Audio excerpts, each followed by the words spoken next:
Your ability and willingness to discipline yourself to accept personal responsibility for your life is essential to happiness, health, success, achievement, and personal leadership. Accepting responsibility is one of the hardest of all disciplines, but without it, no success is possible. The failure to accept responsibility and the attempt to foist responsibility for things in your life that make you unhappy onto other people, institutions, and situations completely distorts cause and effect, undermines your character, weakens your resolve, and diminishes your humanity. It leads to making endless excuses, my great revelation. When I was 21, I was living in a tiny apartment and working as a construction laborer. I had to get up at 5 so that I could take 3 buses to work in order to be there by 8. I didn't get home until 7 p.m., tired out from carrying construction materials all day. I was making just enough money to get by, and I had no car, almost no savings, and just enough clothes for my needs. I had no radio or television. It was in the middle of a cold winter with a temperature at minus 35 degrees Fahrenheit, so I seldom went out in the evening. Instead, if I had enough energy, I sat in my small apartment at my little table in my kitchen nook and read. One evening, late at night, as I was sitting there by myself at the table, it suddenly dawned on me that this is my life. This life was not a rehearsal for something else. The game was on, and I was the main character, as in a play. It was like a flashbulb going off in my face. I looked at myself and around me at my small apartment, and I considered the fact that I had not graduated from high school. The only work that I was qualified to do was manual labor. I earned just enough money to pay my basic expenses, and I had very little left over at the end of the month. I suddenly knew that unless I changed, nothing else was going to change. No one else was going to do it for me. In reality, no one else really cared. I realized at that moment that from that day forward, I was completely responsible for my life and for everything that happened to me. I was responsible. I could no longer blame my situation on my difficult childhood or mistakes I had made in the past. I was in charge. I was in the driver's seat. This was my life, and if I didn't do something to change it, it would go on like this indefinitely, by the simple force of inertia. This revelation changed my life. I was never the same again. From that moment on, I accepted more and more responsibility for everything in my life. I accepted responsibility for doing my job better than before, rather than doing only the minimum that was necessary to avoid getting fired. I accepted responsibility for my finances, my health, and especially my future. The very next day, I went down to a local bookstore at my lunch break and began the lifelong practice of buying books with information, ideas, and lessons that could help me. I dedicated my life to self-improvement, to continuous learning in every way possible. For the rest of my business life, right up to the present moment, whenever I wanted or needed to learn something to help me, I have returned to learning through reading, listening to audio programs, and attending courses and seminars. I found that you could learn anything you need to learn in order to accomplish any goal you set for yourself. Over time, I learned that fully 80% of the population never accepts complete responsibility for their lives. They continually complain, criticize, make excuses, and blame other people for things in their lives about which they're not happy. The consequences of this way of thinking, however, can be disastrous. They can sabotage all hopes for success and happiness later in life. From childhood to maturity, when you are growing up from an early age, you become conditioned to see yourself as not responsible for your life. This is normal and natural. When you're a child, your parents are in charge. They make all your decisions. They decide what food you will eat, what clothes you will wear, what toys you will play with, what home you will live in, what school you'll attend, and what activities you'll engage in during your spare time. Because you are young, innocent, and unknowing, you do what they want you to do. You have little choice or control. As you grow up, however, you begin to make more and more of your own decisions in each of these areas. But because of your early programming, you are conditioned unconsciously to feel that someone else is still responsible for your life, that there's still someone else out there who can or should take care of you. Most people grow up believing that if something goes wrong, someone else is responsible, someone else is to blame, someone else is guilty, someone else is the villain, and they are the victim. As a result, most people make more and more excuses for the things in their lives, past and present, that make them unhappy. Get over the mistakes your parents made. If your parents criticized you or got angry with you for mistakes you made when you were growing up, you began to unconsciously assume that somehow you were at fault. If your parents have punished you physically or emotionally for doing or not doing something that pleased or displeased them, you felt inferior and inadequate. When your parents withheld their love to punish you for not doing something they demanded, you might have grown up with deep feelings of guilt, unworthiness, and undeservingness. All these negative feelings could then intersect to make you feel like a victim, like you are not responsible for yourself or your life. Once you became an adult, the most common feeling that we have as adults, if we have been raised in a critical home environment, is the feeling that I'm not good enough. Because of this feeling, we compare ourselves unfavorably to others. We think that other people who seem to be happier or more confident are better than us. We develop feelings of inferiority. This can become an emotional trap, the fatal fallacy. If we think for any reason that others are better than us, we unconsciously assume that we must be worse than they are. If they are worth more than we are, we assume that we must be worth less. This feeling of inadequacy or worthlessness lies at the root of most personality problems in our lives, as well as most political and social problems in our world, both nationally and internationally. To escape from these feelings of guilt and worthlessness that have been instilled in us as a result of destructive criticism in childhood, we lash out at our world, other people, and situations in any part of our life with which we are unhappy or discontented. Our first reaction is to look around and ask, who's to blame? Two religions teach the concept of sin, which states that whenever something goes wrong, someone is to blame, someone has done something bad, someone is guilty, someone must be punished. This whole idea of guilt and punishment leads to ever-increasing feelings of anger, resentment, and irresponsibility, an attitude of your responsibility. Our courts today are clogged with thousands of people demanding redress and payment for something that went wrong in their lives, backed up by ambitious plaintiff lawyers. People go to court demanding compensation even if they themselves are completely at fault for what happened, especially if they are at fault. People don't want to accept responsibility. People spill hot coffee on themselves and sue the fast food restaurant that sold them the coffee in the first place. People get drunk and drive off the road and then turn around and sue the manufacturer of the 15-year-old car they were driving. People climb up on a stepladder and lean over too far, falling to the ground. They then sue the ladder manufacturer for their injury. In each case, people are attempting to escape responsibility for their own behaviors by blaming someone else, making excuses, and then demanding compensation. Eliminating negative emotions, the common denominator of all people is the desire to be happy. In its simplest terms, happiness arises from the absence of negative emotions. Where there are no negative emotions, all that is left is positive emotions. Therefore, the elimination of negative emotions is your great business in life, if you truly wish to be happy. There are dozens of negative emotions, although the most common are guilt, resentment, envy, jealousy, fear, and hostility. They all ultimately boil down to a feeling of anger, directed either inward or outward. Anger is directed inwardly when you bottle it up, rather than expressing it constructively to others. Anger is directed outwardly when you criticize or attack other people. Psychosomatic illness, negative emotions are the major causes of psychosomatic illness. This occurs when the mind, psycho, makes the body, some, sick. Negative emotions, especially as expressed in the form of anger, weaken your immune system and make you susceptible to colds, flu, and other diseases. Uncontrolled bursts of anger can actually bring about heart attacks, strokes, and nervous breakdowns. Here's the great discovery.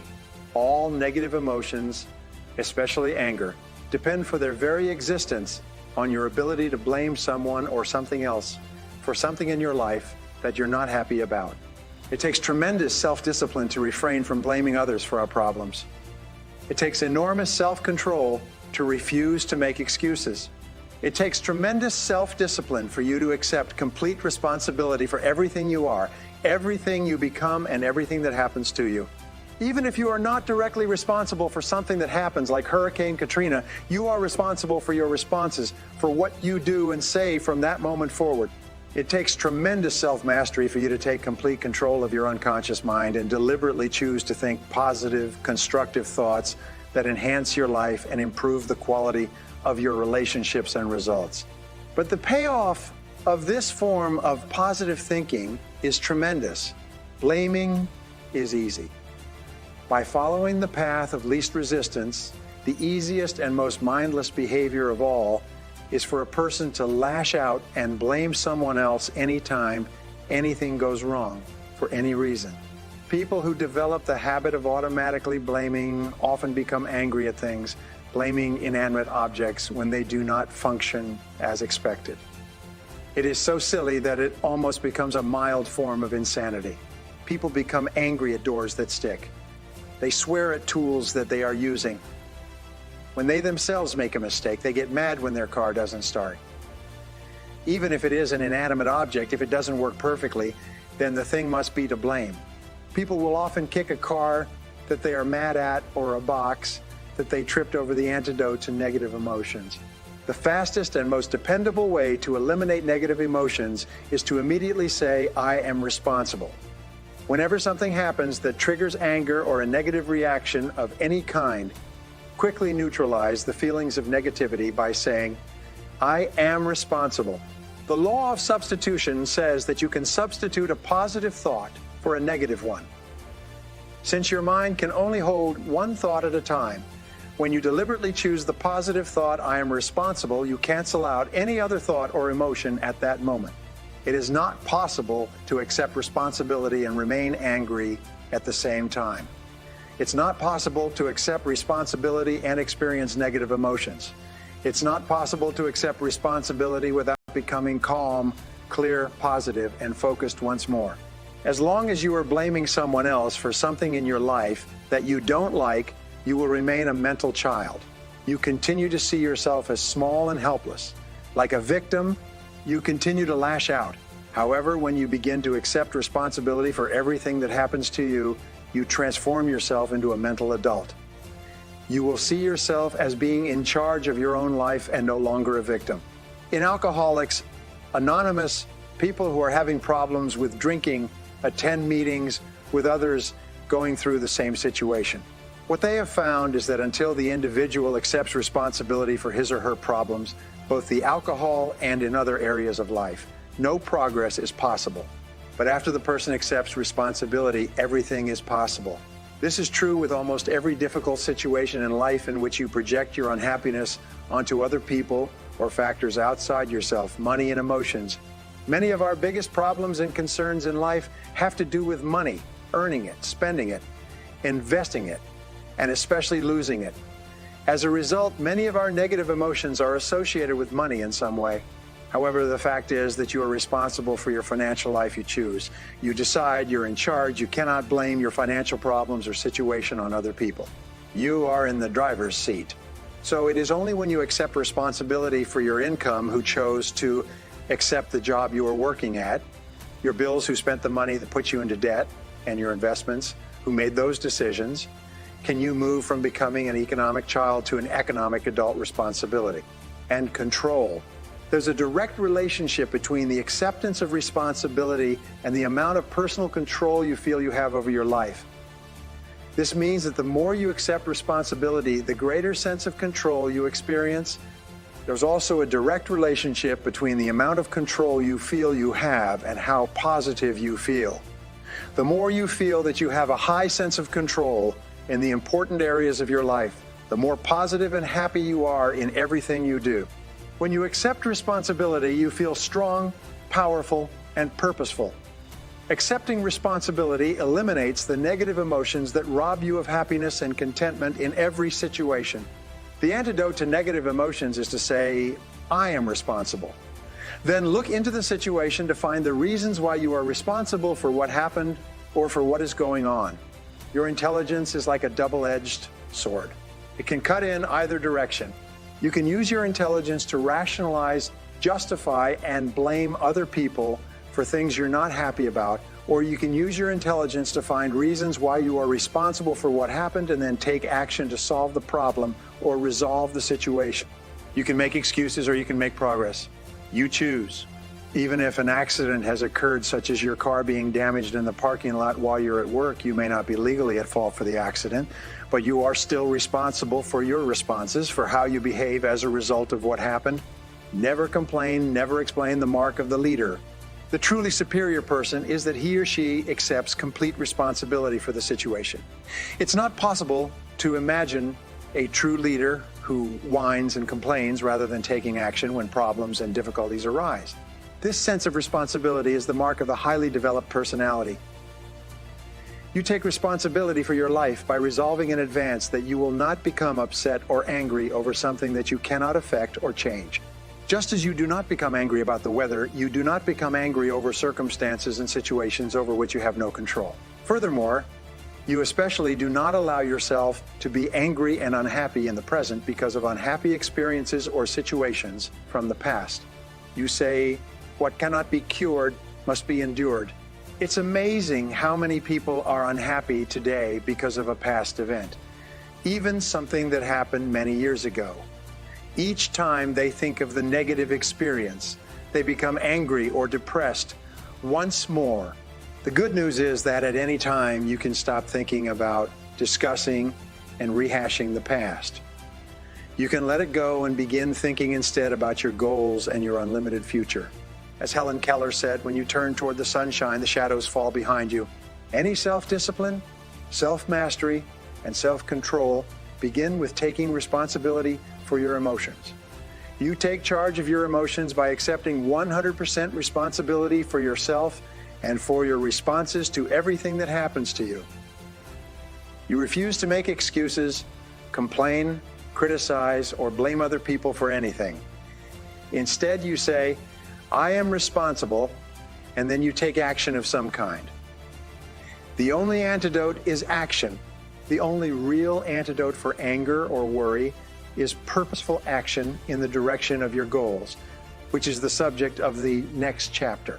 Before you turn to that, however, resolve today to first take complete control of your thoughts, feelings, and actions, and then to get so busy working on things that are important to you that you don't have time to think about or express negative emotions to or about anyone for any reason. When you exert your self-discipline and willpower in the acceptance of personal responsibility for your life, you take complete control of your thoughts and feelings. By doing so, you become a much more effective, happy, and positive person in everything you do.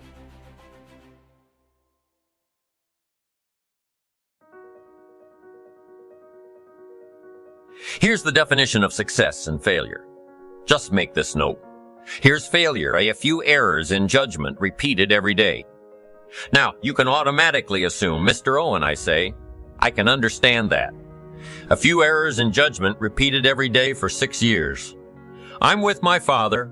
I think I told the story the last time I was here. My father, 88 years old, he's never been ill, still hasn't retired. Not long ago, midnight, we're getting ready to go to bed. We've drilled a new well, got some extra water, got some more acres going. He's all excited at midnight. We're getting ready to go to bed. My father's eating what he calls his midnight snack, a little bite to eat before you go to bed. Don't have to go to bed hungry. And I'm watching him eat this midnight snack. Guess what he had? An apple, a few graham crackers, and a glass of grapefruit juice. I said to my father, so healthy. My mom taught us all those good health practices, taught me when I was growing up. Right? I'm an only child, I've never been ill. That's the big 5-0 some time ago. My 2 daughters, 32, 33, never been ill. My grandkids never been ill. I'm telling you, the legacy lingers on. As I watched my father have this midnight snack, suddenly it occurred to me, I know that's part of it. An apple a day. That's gotten to Dallas-Fort Worth, right? An apple a day keeps the doctor away. Good question for this intelligent audience. What if that's true? You say, oh, well, Mr. Owen, if that's true, that would be easy to do. Then what's the problem? It's easy not to do. It's easy not to adopt it as your own personal philosophy. Or the guy next door says a Hershey bar a day. Say, oh no, you've been watching too much television. It is not Hershey bar. You've got to be smarter in philosophy than to fall for the Hershey bar a day when it's an apple a day. You've got to be smarter than that. And if you make that kind of an error in judgment every day for 6 years, I'm telling you, it'll accumulate into disaster. Sometimes in the first year you say, well, I'm so healthy now. What difference is it going to make? You've got to be smarter than that. Just because disaster doesn't fall on us at the end of the first day doesn't mean disaster isn't coming. You've got to be so smart that you look down the road and say, will the errors in my present judgment or philosophy, what's that going to cost me in 1 year, 6 years, 1 month, 6 months? I'm telling you, the money cost and the health cost and the success cost is too gigantic. If you look down the road a little ways and say, are there errors in my current judgment? Like an apple versus a Hershey bar? Is that just a good illustration of some of the rest of my errors in judgment? If it is, that's where I found myself at age 25.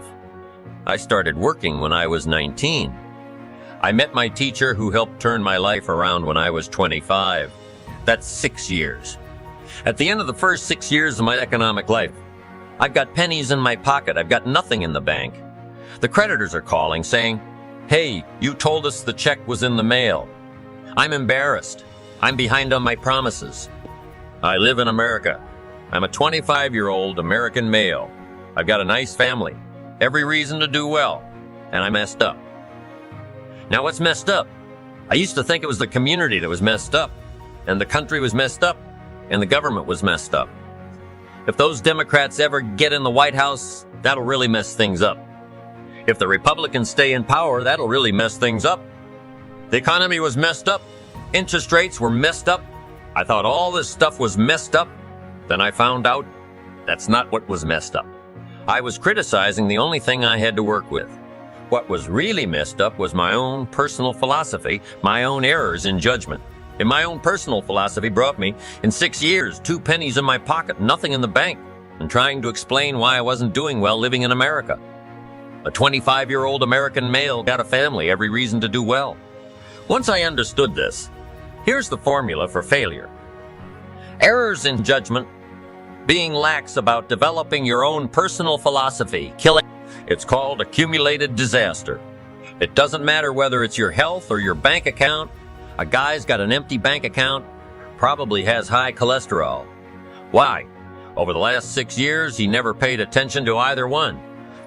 And it doesn't matter whether it's a dollar, whether it's your money, or whether it's your cholesterol counts. All you've got to do is commit the errors. And just because disaster doesn't fall on you at the end of the first day that you don't eat an apple. You say, well, I didn't eat an apple today and tonight I'm not ill. Well, you've got to be brighter than that. Someday you've got to leave first grade. Reason we make those first grade desks so small so they won't fit at age 25. I mean, right? You don't belong here anymore. Let me give you the secret to success, the formula for failure. A few errors in judgment repeated every day for 1 month starts the weakness, starts the disaster process. You can imagine what happens in 6 years and every other habit that you've got. If you'll start that process, eliminate the errors, and replace it with disciplines practiced, I'm telling you, you can start this process of life change immediately after today. You don't ever have to be the same again, only by choice. You don't have to walk out of here the same as you walked in today, only by choice. You can start a whole new process. And you say, well, Mr. Oh, and is it that simple? Yes, it's that simple. Where else would you start but with an apple? You don't have to start with something staggering. What if you should be walking around the block for your good health and you don't? What'll that do in 6 years? I'm telling you, the word is disaster. You could and you should and you don't. Here's an even stronger word. You won't. I mean, nope. Might mean you're careless. Won't probably means you're stubborn, and either one is called disaster. Could, should, don't. I'm telling you. That's why at the end of 5 years, 6 years, I found myself with pennies in my pocket. Nothing in the bank. Creditors calling. Could, should, won't. Could, should, don't is called disaster. Now, how do you change all that? The next 6 years, I got rich. The next 6 years, I became a millionaire by the time I'm 31. I'm a millionaire. How about that? You say, well, Mr. Owen, what happened? Well, strangely enough, during that second 6 years of my economic life, the government was about the same. I'm telling you, Taxes were about the same, my negative relatives were nothing. I'm telling you, the economy was about the same, and prices were about the same, and everything else was about the same. Circumstances were about the same. Then how come I got rich? How come I totally changed my life? I was not the same. Somebody says, well, what did you go to work on to do all that? I started with my philosophy.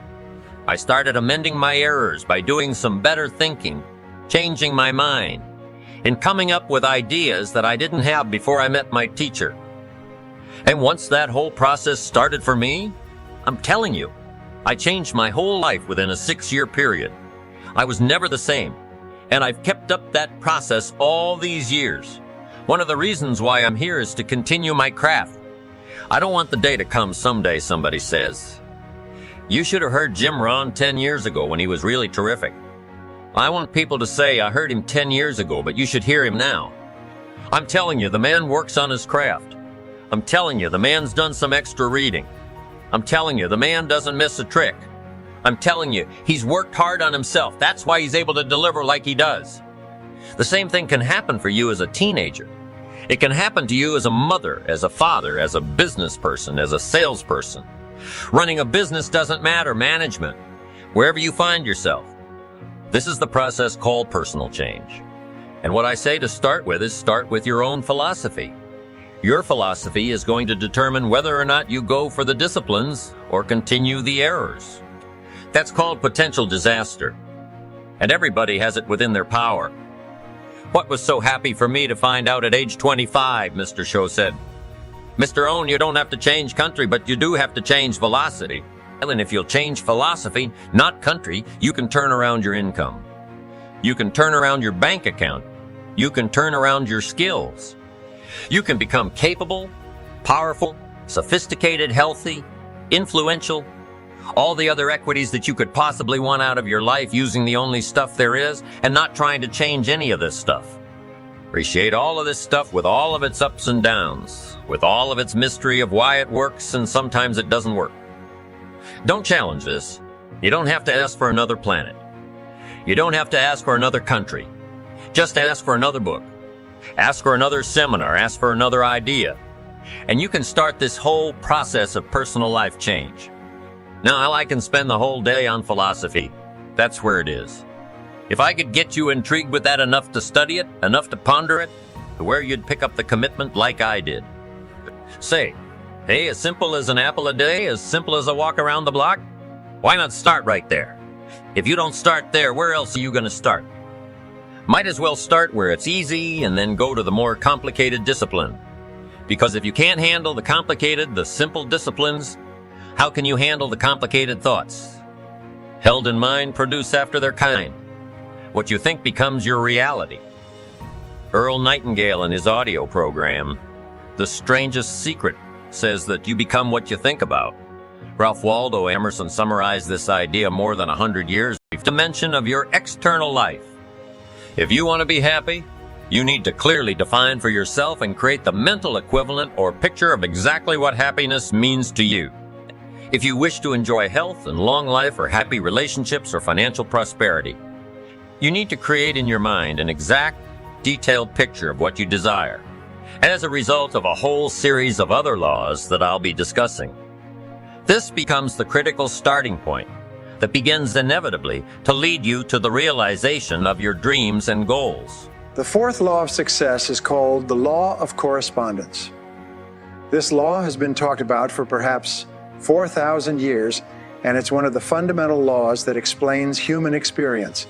It simply says that as within, so without. It says that your outer life will tend to be a mirror image of your inner life. Your external world will tend to correspond almost exactly to what is going on inside both your conscious and subconscious minds. There are 4 major areas where you see the law of correspondence working all the time. The first is simply in your attitude. Whatever your attitude is, often before you even say anything, people will reflect it back to you in the way they talk to you, in the way they talk to you and treat you. As within, so without. The second area where the law of correspondence is evident is in your relationships. Your relationships will almost perfectly mirror your attitude and your personality. If you're a good and happy person, you'll have good and happy relationships. As you become a more patient and tolerant and loving person, your relationships will reflect this almost immediately, very much as a mirror will do. The third area of correspondence that you see is in your health.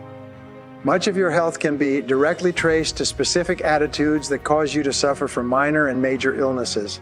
The extensive work that's been done in the area of holistic medicine seems to suggest that there are corresponding attitudes of mind for most illnesses that you or I suffer from, the common cold and flu, all the way up to the most serious illnesses that are often life-threatening.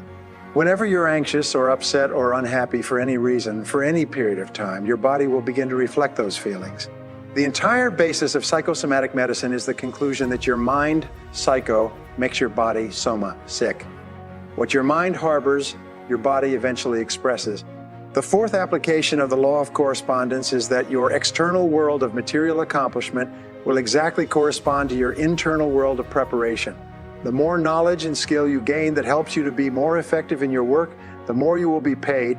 You can't hope to acquire or achieve anything more on the outside until you've acquired it or achieved it on the inside. The law of correspondence reigns supreme. The fifth law of success is the law of belief, which says that whatever you believe with emotion becomes your reality. You always have a tendency to act in a manner consistent with your innermost beliefs and convictions. Your beliefs, in fact, act like a filter or a screen that edits out incoming information and only allows into your conscious awareness the things that you've already decided are true about yourself and the world. William James of Harvard said, "Belief creates the actual fact." In the Bible, it says, "Whatever a man thinketh in his heart, so is he." For example, if you absolutely believe that you are meant to be a great success in life and that no matter what happens, nothing can stop you from achieving the greatness that is yours, you'll act in a manner consistent with that belief, and you'll eventually make it come true. If you doubt your ability to be successful for any reason, this negative belief will be demonstrated in your tendency to hold yourself back. The most important part of the law of belief is the necessity for you to question your own self-limiting beliefs. These are the beliefs that act like the brakes on your potential. These are the nagging doubts and fears that people have about themselves and their abilities that cause them to sell themselves short. When you have self-limiting beliefs, you have a tendency to settle for far less than you may be capable of. Self-limiting beliefs revolve around your ability to lose weight or quit smoking or earn a certain amount of money or be attractive to members of the opposite sex or develop new abilities that are more conducive to your success and happiness. One of the most important steps you can take toward achieving great success is for you to question these self-limiting beliefs. You might even ask others who know you well what self-limiting beliefs they seem to think that you have that may be holding you back. Remember, self-limiting beliefs are often used as excuses. A good way to test your self-limiting beliefs is to ask yourself whether anyone else with the limitations you perceive you have has nonetheless gone on to achieve success. You can also look at your own actions to decide what it is that you truly value. Remember, it's not what you say or hope or wish or intend that is a true expression of your value. You only truly believe what you do. Your actions do speak far more loudly than your words. For example, if you truly believe in the values of persistence and dedication, it'll be evident in the things that you do every single day. If you truly believe in the values of honesty and integrity and self-discipline, you'll demonstrate these qualities in your every behavior. In fact, you can tell what a person values by looking at what they did in the past when the pressure was on. It's only when they're forced to make a choice that you know what it is you really value. For example, when you have to choose between family and work, or between money and work, or between money and honesty, your true values come out. The wonderful and important thing about your values is that you can develop them in yourself by disciplining yourself to act consistent with them, even if you haven't yet made them a fixed part of your character. I'll explain this later in the program.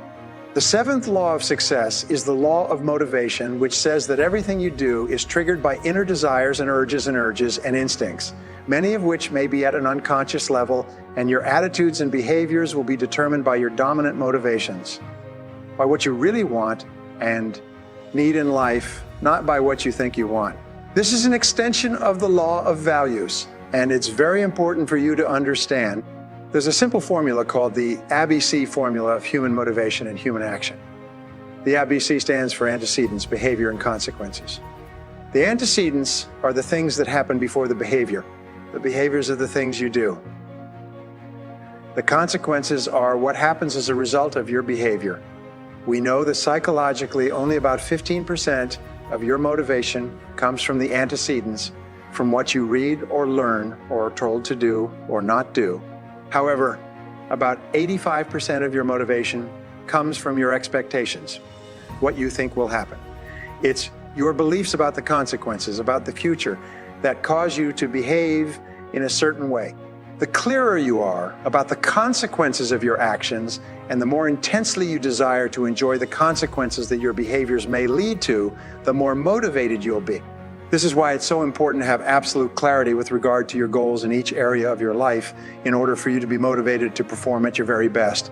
An important point with regard to the ABC formula is that your behaviors are not guaranteed to achieve the consequences that you desire, but every behavior or action that you engage in will generate a consequence of some kind. One of the most important parts of understanding motivation and behavior is to realize that both actions and inactions have consequences. What you do as well as what you fail to do will have a consequence in your future, and sometimes the consequences can be dramatic and long-lasting. A good exercise in success is for you to write out a description of the type of person that you'd like to be and the kind of life that you'd like to be living. The most powerful faculty that you'd like to be living, the most powerful faculty that you have is your ability to think, your ability to understand. The more accurately you can think about who you are and what you want to accomplish and how to accomplish it, the more effective and successful you will be. The eighth law of success is the law of subconscious activity, and it has several applications. The first part of this law is that whatever thought or idea mixed with emotion you hold in your conscious mind will be accepted as a command by your subconscious mind, will be accepted as a command by your subconscious mind.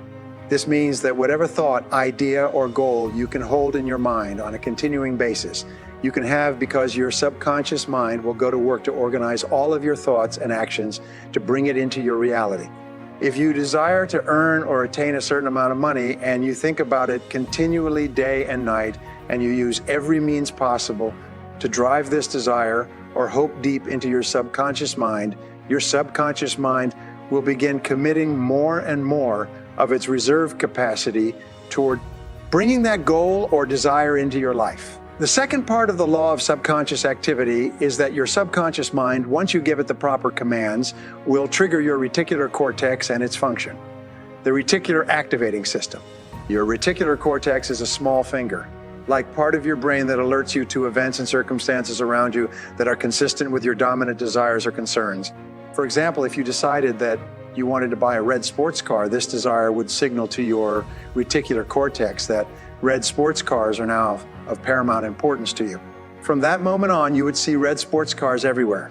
Even a block away, you would become extremely alert and sensitive to red sports cars, as well as to the means of attaining one of them. If one of your goals is to achieve financial independence and you imbue this goal with intense desire, also controls your body language and your tone of voice.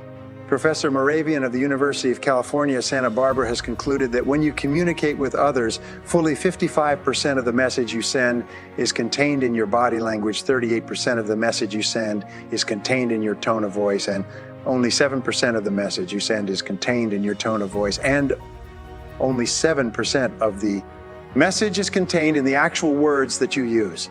And your body language and tone of voice are largely controlled by messages about yourself and your goals that you've sent to your subconscious mind as the result of the way you think and feel. For example, when you've had a success of any kind, you send a charge of emotional energy to your subconscious mind that tells it that you're a winner. For some time afterwards, you walk and talk and act and think like a winner. Your step will be brisker, your voice will be stronger, your eyes will be more focused, and your body language will signify this belief about yourself. Your subconscious mind will accept your predominant emotional thoughts and organize your entire body, voice, and tone to fit a pattern consistent with it. The ninth law of success is the law of expectations. It's often called the law of the self-fulfilling prophecy. It's one of the most powerful of all laws because of its simplicity and its predictability. This law simply says that whatever you expect with confidence will have a tendency to materialize in your life. You get not what you want, but what you expect with the greatest intensity. For this reason, an attitude of positive self-expectancy seems to go hand in hand with great success in every area of your life. The wonderful thing about the law of expectations is that you have the power to manufacture your own expectations. You can decide to expect only good things to happen to you. You can walk and talk and act as though you believe the entire world was conspiring to help you achieve your goals. You can become what W. Clement Stone is often referred to as an inverse paranoid. You can become convinced that the entire world is conspiring to do you good. The way that you apply the law of expectations is by constantly looking for the good in every person and every situation. When you have a temporary setback, you can look into the setback for the valuable lesson that it might contain. Instead of becoming upset, you can say to yourself something like, I believe in the perfect outcome of every situation in my life. This kind of affirmation causes you to affirmation you do with a more positive and open and optimistic attitude. The most powerful of all expectations are the expectations you have of yourself. You should approach everything you do with an attitude of calm, confident self-expectancy. You should expect to be successful more times than you're unsuccessful. Expect to win more times than you lose, and expect to eventually achieve your goals if you carry on long enough. The 10th law of success, which applies to many other areas of life, is called the law of concentration. It says that whatever you concentrate on and think about repeatedly with emotion tends to become more and more a part of your inner and outer life. Some of the most important work in psychology shows that if you dwell upon qualities that you wish to develop, like courage and sincerity and persistence, you tend to actually build those qualities brick by brick into your character and personality. The law of concentration goes hand in hand with the law of subconscious activity, and it largely explains the person that you are today. Whatever you've concentrated on in the past and are concentrating on in the present is having a major impact on your conduct and behavior. What you concentrate on largely determines the quality and quantity of the results that you get and the success that you enjoy. The 11th law of success is the law of habit. It says that virtually everything that you do is automatic and unthinking. You are largely a creature of habit. It says that from the time you get up in the morning to the time you go to bed at night, you have a tendency to follow the path of least resistance and to do the things that you've become accustomed to doing in the past. You eat the same foods for breakfast, you brush your teeth with the same toothpaste, you take the same route to work, you greet people with the same words, you go to lunch at the same time, you work in the same way. Now, there's nothing wrong with establishing habits that enable you to simplify your life. In fact, your life becomes successful to the degree to which many of the things you once needed to concentrate on, such as driving your car, have become automatic and unthinking. When you make certain things habitual, so they no longer require thought, your mind then becomes free to concentrate on other things that can be more helpful to you in achieving the things that you really want. There are several parts of the law of habit, and the first of these is that good habits are hard to form, but easy to live with.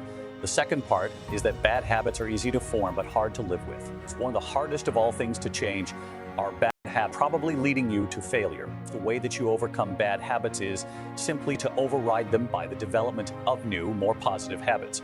For example, if you have a golf swing that's causing your ball to go into the rough, you can override that habitual swing by taking lessons and learning how to hit the ball differently. If you have a habit of getting up later than you should, you can override that habit by repeatedly getting up earlier until that new behavior becomes the habit that dominates your thinking and your actions. It's by practicing the law of concentration in conjunction with the law of habit and thinking continually about how you would be with a new habit or behavior. You drive this message into your subconscious mind, and you eventually begin to behave in a manner consistent with the new habits you wish to form. This brings us to the 12th law, one of the most important of all the laws of success, and that is the law of attraction. The law of attraction says that you are a living magnet and that you inevitably attract into your life the people, events, and circumstances that harmonize with your dominant thoughts.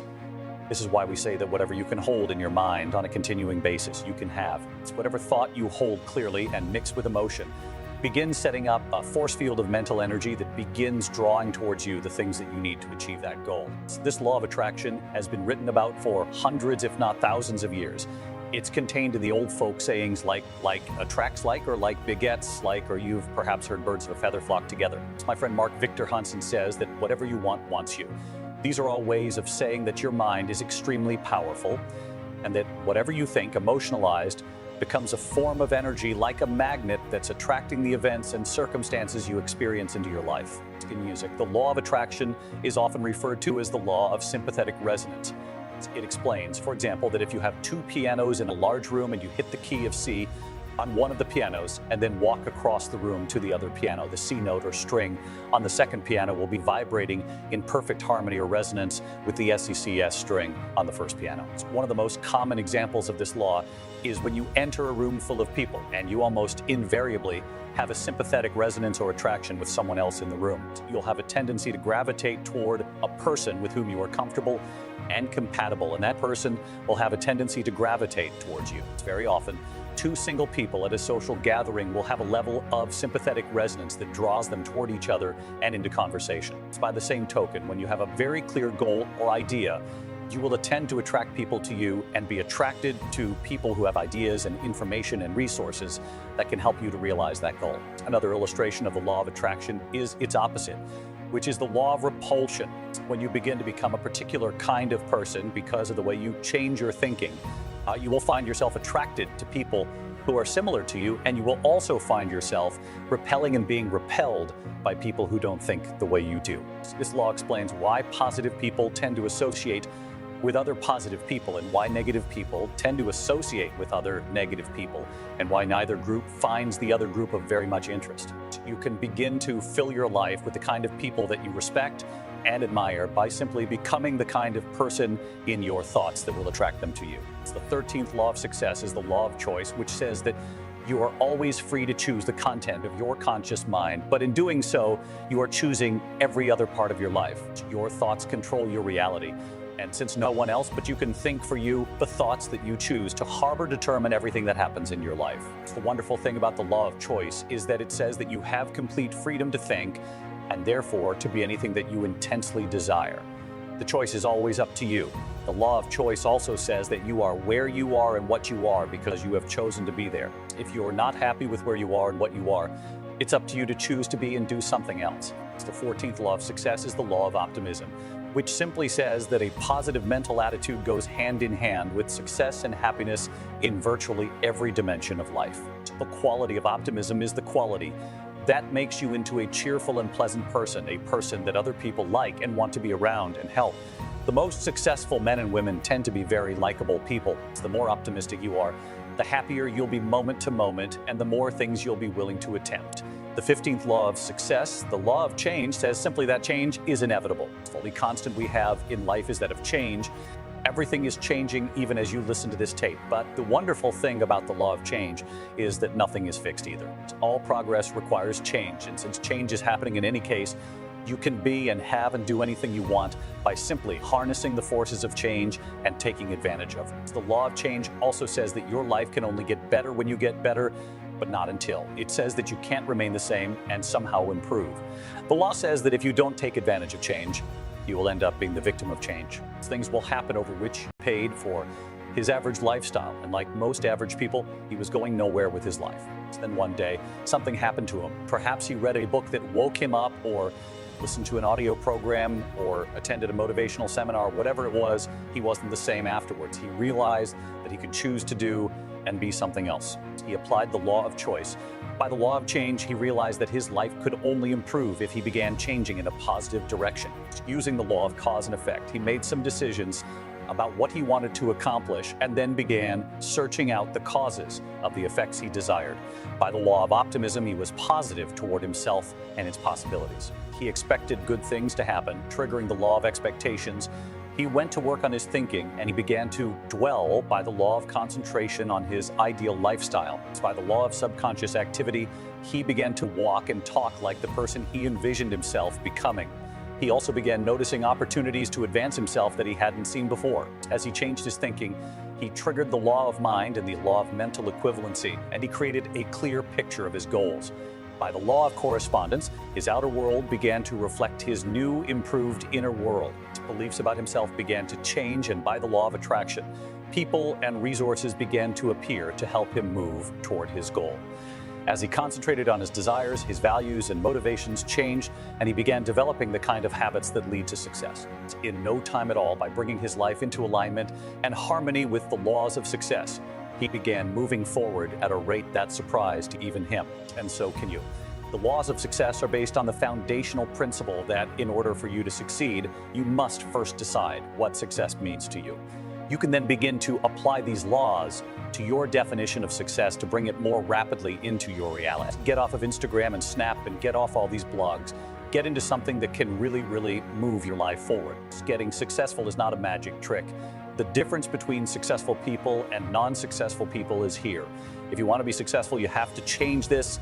This has to change. It's not what makes it hard. It's your lack of belief that it can happen for you. So if you're at a place in your life and you aren't happy with it, you have to change some things. You have to make a conscious, interesting decision that you're going to change, and it's not dependent on anybody else. You get to decide if you're going to be rich, poor, mediocre, plentiful, happy, sad. It's really not important what the majority of people that are blogging are saying. As a matter of fact, bloggers are not relevant people. So when you spend so much time in the blog world, the Instagram world, the chat world, all of this, you're wasting valuable time. I was young and I had what you have, and you're the brightest group of young people that have come along in a long time. Man, millennials are absolutely brilliant because you all have technology. Oh God, Google. You can Google anything. You all have stuff at your fingertips that can make you great. But if you could combine your technology with your parents and your grandparents' work ethic, you could be rich. You could be rich, man, but you cannot erase the work ethic part. I hate it when I see young people wasting their time, wasting all this technology, just sitting around in this world that's been created for you, that everything is instant. You've got to understand that success. You can't Google success. You can't Google it, man. I've seen stuff hopefully you'll never see, and I've seen some things I hope one day you do see, but go Google exposure. It ain't gonna take you nowhere. I have a life of convenience now, but in order to get the life of convenience, you've got to have a very uncomfortable life. Stop trying to do everything the short way. Stop trying to figure out the easy way because it ain't gonna happen. You gotta get messed up sometimes. You gotta get dirty, you gotta get your feelings hurt, you gotta get disappointed, you gotta get told no. But at least then when I see somebody trying and I tell them no, I try to at least give them something else. Once you get this, y'all, you can change everything. Negativity, you can protect yourself from negativity, and that's what stops most people. For all seen, it's a real simple exercise to do.